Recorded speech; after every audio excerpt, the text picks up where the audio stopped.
Thank you very much, Congressman Hoyer. Leon, is that picture going to get on the nightly news tonight? Because the camera seems to have gone. I don't know, did it leave? It got Leon here and then it split. That's, thank you very much, Congressman Hoyer, for that incredibly kind introduction. You went way overboard. I recorded the entire thing. And my wife, who is with her mother in Tennessee, couldn't be here, so I'm going to play it back to her, so thank you very much.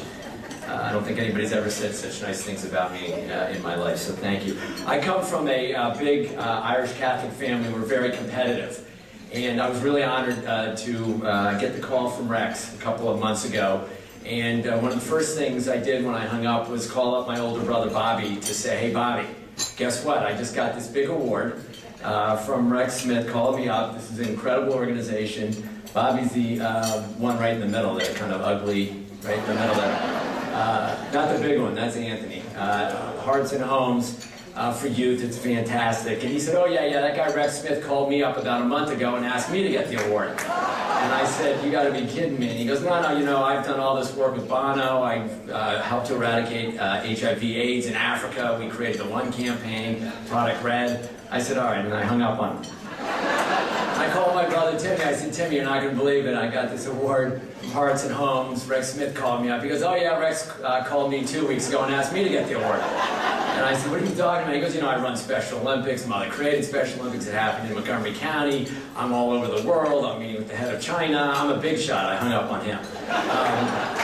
So then I called up my sister Maria. I said, Maria, I think Bobby and Timmy are lying to me. They said that this Rex Smith, who I've known for 10, 20 years, called up and asked them to get this award that I got. And Maria went quiet and said, I have a message here to call Rex Smith back. So yes, I don't know whether I was number 4 or number 5, but thanks a million for asking me to come here tonight.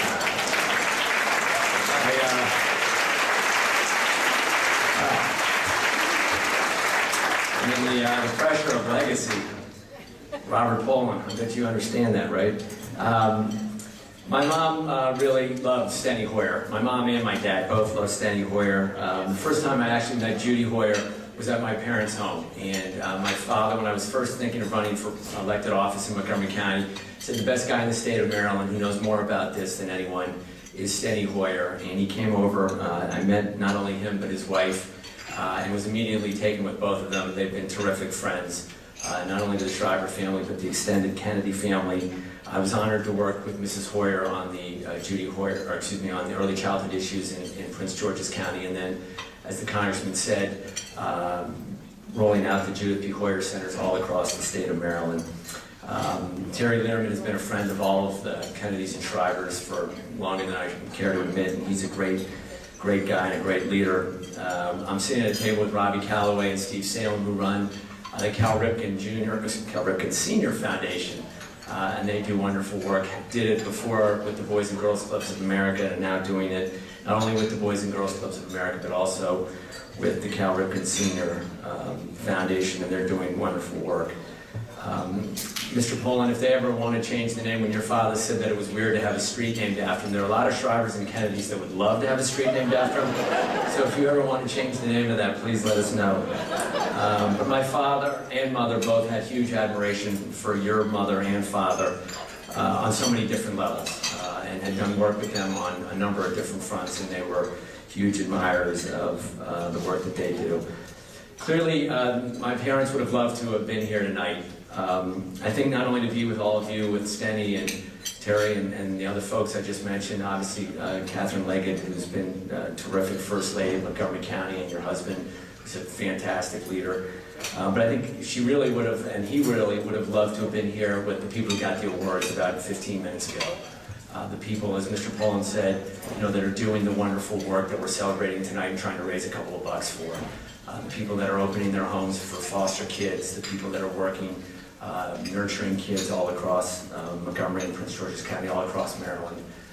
Those are the folks that are really the heroes. Mike, absolutely.